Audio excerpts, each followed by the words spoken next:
आपको करवाऊंगी question number 14 from Howard Anton book exercise 13.6।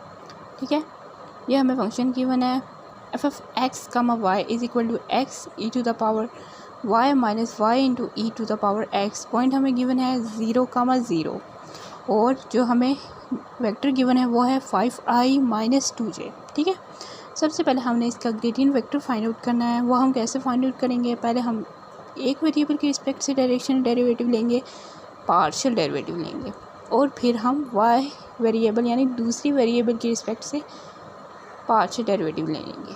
ठीक है, ये दो फंक्शन हमें गिवन है, ये इसका ऑपरेटर है। पहले विद रिस्पेक्ट टू हम एक्स ले लेंगे। ये दो वेरिएबल मल्टीप्लाई हो रहे हैं, दो फंक्शन, एक ई पावर वाई है फंक्शन और दूसरा है पॉलिनोमियल फंक्शन जो कि एक्स है। ठीक है, इसमें भी ऐसे ही है और इसमें भी। अब ये दो फंक्शन जब मल्टीप्लाई हो रहे हों अलग अलग, तो हम कौन सा रूल अप्लाई करते हैं? Product rule. ठीक है, यहाँ पे प्रोडक्ट रूल अप्लाई होगा। First function as it is, first function क्या है? एक्स ई पावर वाई का विद रिस्पेक्ट टू एक्स जब हम डेरिवेटिव लेंगे तो वो 0 होगा, प्लस रूल का साइन है, और फिर हम वाई का डेरिवेटिव लेंगे, फिर हम y का डेरिवेटिव लेंगे with respect to y as it is आ जाएगा,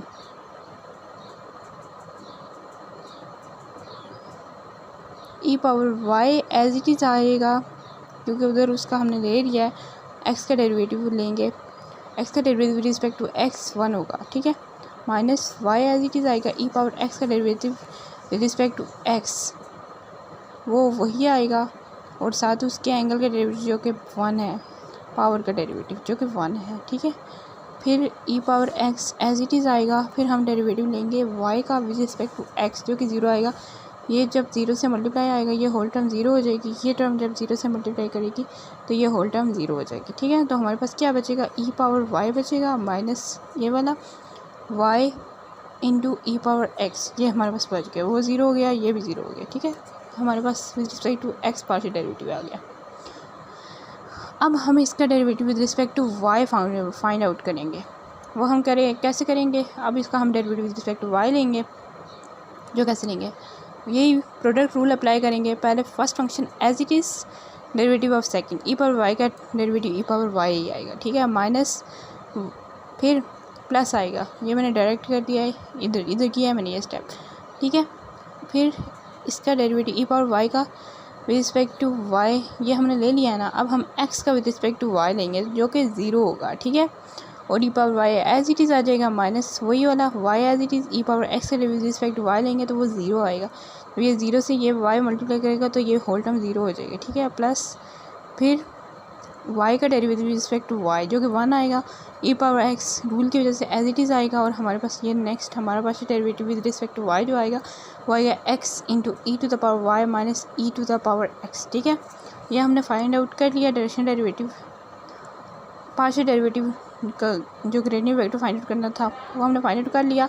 अब हम इसमें पॉइंट्स पुट करेंगे 0 0। ठीक है, x की जगह पे 0, y की जगह पे 0। ठीक है, e to the power 0 minus y की जगह पे 0, e to the power 0, x की जगह पे 0, e to the power 0 minus e to the power 0। ठीक है, ई टू द पावर 0 क्या होता है? ये आइडेंटिटी आपको पता है ना, ई टू द पावर 0 की 1 होता है, इसके जगह 1 आएगा, ये होल टर्म 0 हो जाएगी, ये भी 0 हो जाएगी, माइनस 1 आएगा। ठीक है, 1 और माइनस 1 ये हमारे पास ग्रेडियंट वेक्टर निकल आए पॉइंट पुट करने के बाद। अब जो हमारे पास वेक्टर गिवन था ना, अब उसे हमने यूनिट वेक्टर में कन्वर्ट करना था। वो हम कैसे करते हैं? वेक्टर को उसके नॉर्म पे डिवाइड किया, a डिवाइडेड बाई a। ठीक है, यूनिट वेक्टर हमारे पास आ जाएगा। नॉर्म पे डिवाइड कैसे करते हैं ये आपको हर वीडियो में मैं बता चुकी हूँ। होल का स्क्वायर रूट, दोनों कंपोनेंट्स का स्क्वायर रूट। ठीक है, 5 का स्क्वायर रूट लिया